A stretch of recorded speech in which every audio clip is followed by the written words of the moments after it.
Okay, so let's take a look at all the awesome parts to Wrecking Ball. Be sure to stick around to the end of the video, because at the end of the video I'm going to be playing the whole song through, complete with a homemade backing track, and you'll see tab appear across the screen.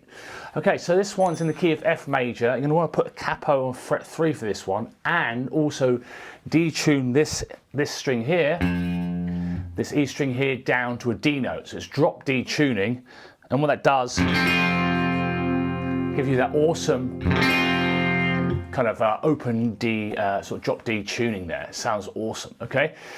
So yeah, key of F major, capo fret 3, drop D, tempo's around about 120, 118 BPM, give or take. Let's take a look at the chords first. So you've got some really nice open chords here. So Bruce often likes to play his D5 power chords like this, okay? So there's a D5 power chord, middle finger 2nd fret G, pinky on the 3rd fret B, and these strum, because of the tuning, that really thick sounding chord here. In terms of setting here, I've got kind of like a sort of mild crunch here, okay?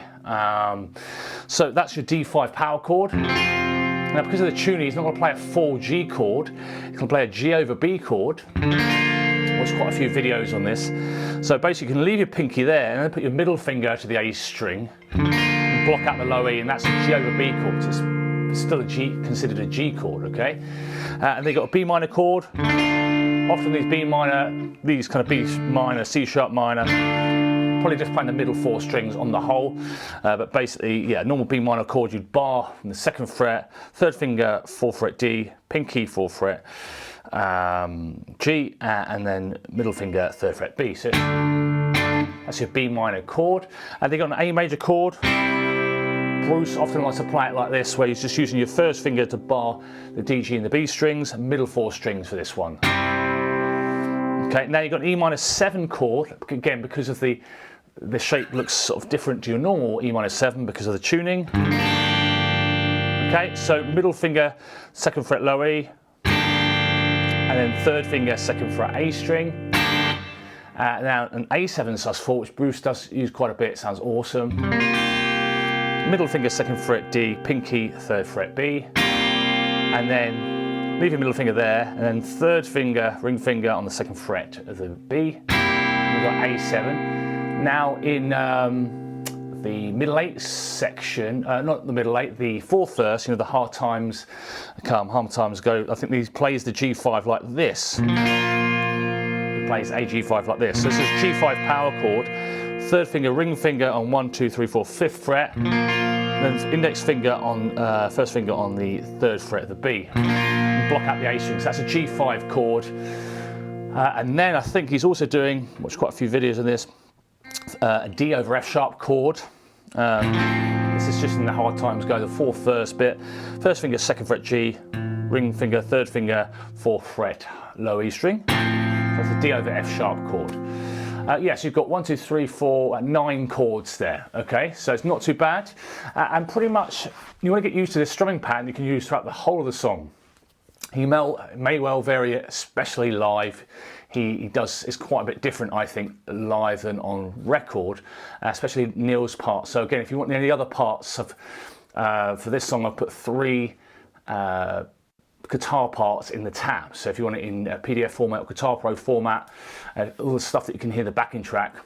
So there's that cool little bit that Neil does live. I think he does it differently up there, but on record it sounds like he's still doing it on the 3rd fret. So if you want that part that's in the 4th verse, that really cool little picking part, that'll be in the tab.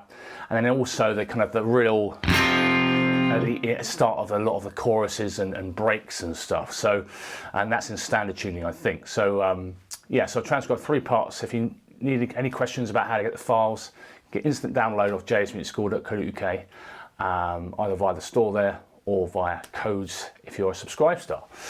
Any questions about that, any of that stuff, let me know. Okay, so there are all your chords. So what I'm always going to do now is put the song structure up on the screen. That will help you to break down all the parts. Again, don't forget to look at the ×2 and ×4s if there are any there. All song structures will be in the description of YouTube videos as well, so you can copy and paste it, put it in a Word file, etc. So yeah, you basically get used to this 2-beat strumming pattern, okay, which is basically 2/8 notes, and then there's a tie, 16th note tie, and then 3 more 16th notes, E and 2-beat phrase, 1 and 2 E and down, down, up, down, up. Again, he will vary up a lot, okay?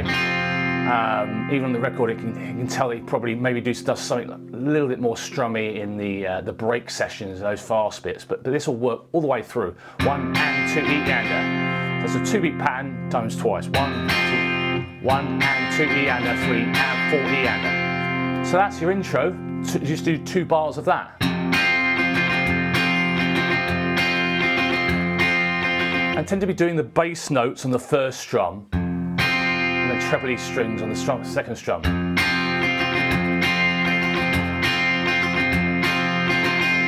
Cool, so then you've got the verses, okay? So the first verse, second verse, third verse, all pretty much the same, okay?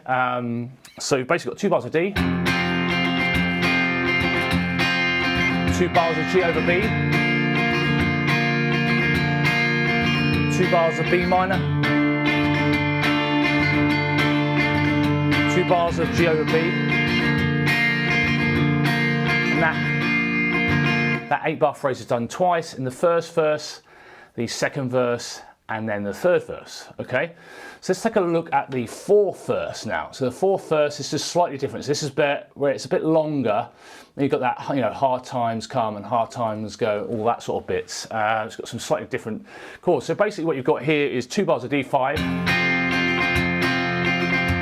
So it starts off very similar, or the same as your other verses. Then it's 2 bars of B minor, so still the same. 2 bars of A. 2 bars of the G5, 2 bars of the D over F sharp, 2 bars of E minor 7,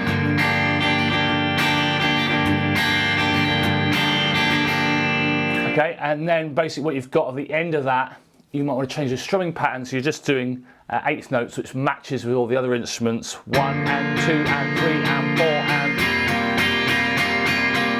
So the last 2 bars there, you're just going to go 8th notes downstrokes, 1 and 2 and 3 and 4 and 1 and 2 and 3. So you've just got 1 bar of G over B, 1 bar of A7 sus4. So that's the 4th verse. So now we'll take a look at the choruses. So the choruses are pretty much all the same. You've got this 8-bar phrase, first chorus, second chorus, and then just the third chorus is different, which is just it's done again, okay? Got all those awesome kind of backing singers coming in. Yeah, so it's basically the 8-bar phrase. It's done once in the first chorus and the second chorus. Third chorus, it's done twice, okay? And basically, you've got 2 bars of G, 2 bars of D5, sorry. And then 2 bars of G over B. 1 bar of B minor, 1 bar of A, 2 bars of D5. Cool, so they're your first, second and third choruses, okay? And then we've just got the breaks now. So the break sections, that's where you've got the drum beat, boom, bats, it's all kicking off, it's really good. You've got the brass section there as well. So that's the really kind of upbeat part where Max is giving it some of the drums. So the break sections are basically the same chord progression as the choruses though. So you've got, so in the first break, it's done twice, this 8-bar phrase, and it's just the same as the chorus. 2 bars of D5, followed by 2 bars of G over B, 1 bar of B minor, 1 bar of A.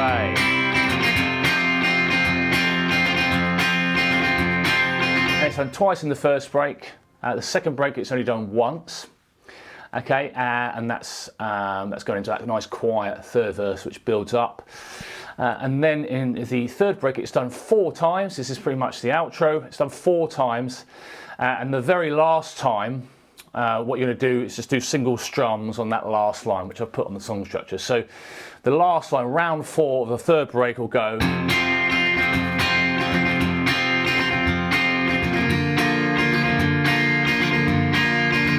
Then B minor 2, 3, 4, A 2, 3, 4, and then the D5 ring for 2 bars. 1, 2, 3, 4, 1, 2, 3, 4. Okay, so there all the breaks, and then the only other thing is the middle 8 section. Okay, so it's got slightly different chord progressions here, which is cool. Where are we? Okay, so yeah, so basically the middle 8 section, 2 bars of G over B. 2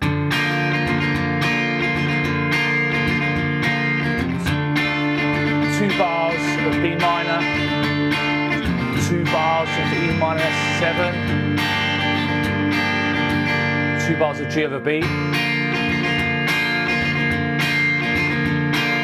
bars of E minor 7,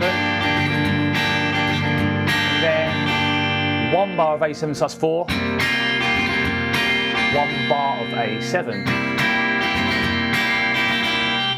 Cool, so that's all of these parts for the kind of main guitar part. Again, I have tabbed out 2 other guitar parts. If you want to check out the tabs, jsmusicchord.co.uk. Any questions about that, let me know. So, hope you've enjoyed the video. It's a great live song. I remember seeing quite a few gigs on the Wrecking Ball tour. It's a great sort of anthemic sing-along kind of track. And not too bad to play. Got some nice chord voicings there, some nice strumming patterns to get used to. So hope you've enjoyed the video. If you have, please give it a thumbs up and subscribe and hit that bell icon for notifications if you haven't already. Any questions about Subscribe Star or getting files off the website, let me know. Happy to answer any questions about that. Any comments or suggestions, let me know in the comment section below. And I'll see you next time. Thanks very much. Cheers. Bye.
get guitar profiles, tab PDFs, backing tracks from any of these tutorials, head over to either the subscribe star page or my website jsmusicschool.co.uk.